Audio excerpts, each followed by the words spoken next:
So let's look at our start and our end times once again. The start times were as follows. Remember, the learner was starting at 08:47:24. Right, so that's 8 hours, 47 minutes and 24 seconds on the clock. And the finish time was at 9 hours, okay, 13 minutes and 38 seconds. Now what we're going to do is we're going to learn a very important function on the calculator, and this button, it looks like this. It's got a little circle, a comma, and then, or I think it's it's probably a comma, and then a double pin. That's what the button looks like, right? So I'm going to just put that in a little red block over there. Okay, and that's the button on calculator. Now when can we use this button? Okay, is when we want to find the difference in time, okay, to find time elapsed.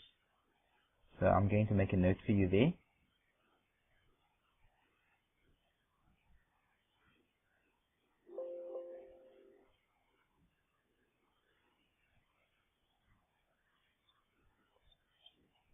To find the time elapsed if given start and end times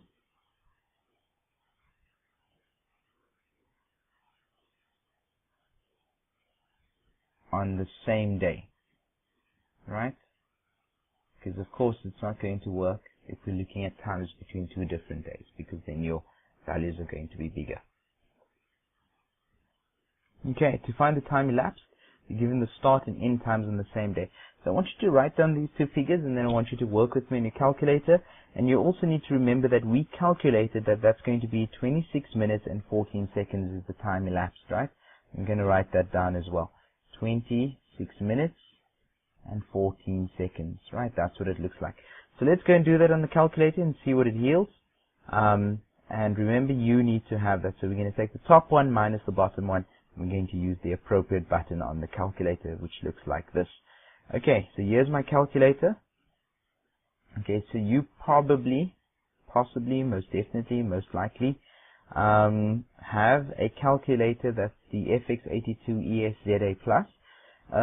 It looks slightly different, but all the numbers and everything on here are identical, right? So let's just clear everything. Okay, I think every mode is in there. And I'm going to input the time that we had. You just see I had it somewhere here. And then we're going to use the calculator button that we speak of. Okay, so it was 09. So I'm going to put there 9 hours, and I'm going to press that button. Okay, and 13 minutes. You press 1, 3, and then here's the button that you press once again. And then 38 seconds, right? And you press the button again. So that's the first time. That's the time when she stopped, or he stopped jogging.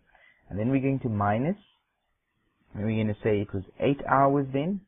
And we press that button again. 47 minutes,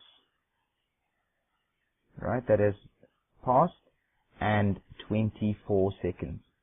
Okay, and I'm going to press the button one more time. So it's got to be at each end, and we'll press equal to. Now, this answer, this is very important, because the answer that we read now, this answer that we read over here,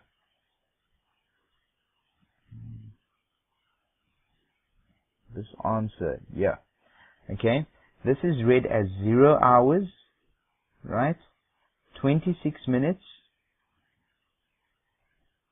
and 14 seconds.